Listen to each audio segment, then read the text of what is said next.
जोर से बोले जय श्री राम, जय श्री राम। दादू राम, दादू राम। वाहिगुरु जी का खालसा, वाहिगुरु जी की फतेह। कलगीधर गुरु गोबिंद सिंह साहब महाराज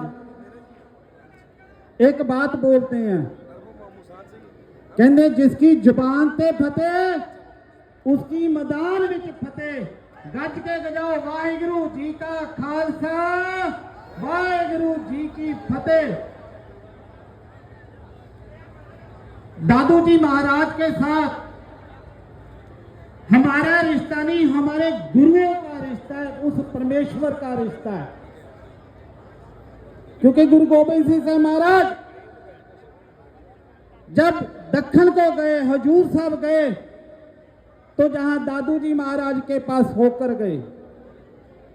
इतिहास है कि गुरु साहब के बाज ने जहां पे बाजरा खाया, क्योंकि जो साधु होता है, जो संत होता है, जो पूरा होता है, उसको कुछ करने की नहीं होती, उसकी दृष्टि से सब कुछ बदल जाता है। ये प्रदर्शन, आपका इकट्ठ, आपका प्यार, जय दादू जी महाराज की कृपा के कारण आप जहां बैठे हैं, उनकी रजा में हो रहा है। अगर सरकार आई है तो आप आए हैं, अगर रिको ना आती तो आप यहाँ कहां से आते। बहुत सारे लोग ऐसे हैं शायद वो लाइफ में पहली बार यहाँ आए हैं, क्योंकि साधु का जो दृष्टिकोण होता है वो आम लोगों से डिफरेंट होता है।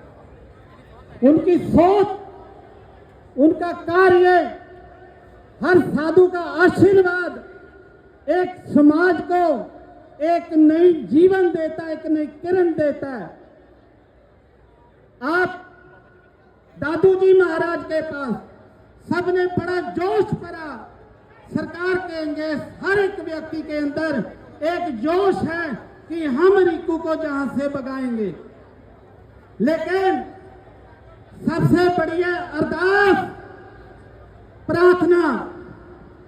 जब हम मंदिर आते हैं, साधु के पास आते हैं, तो हमारे पास क्या होता है देने के लिए? हम साधु को कुछ दे नहीं सकते, इनको क्या दे सकते हैं? हमारे प्राण, हमारा शरीर, हमारा रोम रोम इनका ऋणी है, क्योंकि हमारे गुरुओं का इनके साथ संबंध है। क्योंकि वाणी का, जे वाणी को मानते हैं, हम भी वाणी को मानते हैं। जे भक्ति में, परमेश्वर में, सेवा में, लंगर में, हर एक चीज में विश्वास रखते हैं। तो हमारा रिश्ता गुरु नानक से चला, उस अकाल पुरख निरंकार से चला। लेकिन सिख जब भी होता है, सुबह हो, शाम हो, कहीं भी हो, लेकिन वो अपने नित्यनेम के साथ अरदास नहीं भूलता। जब अब अरदास छोड़ देंगे, अब उस परमेश्वर को सिलेंडर करना छोड़ देंगे, फिर हमें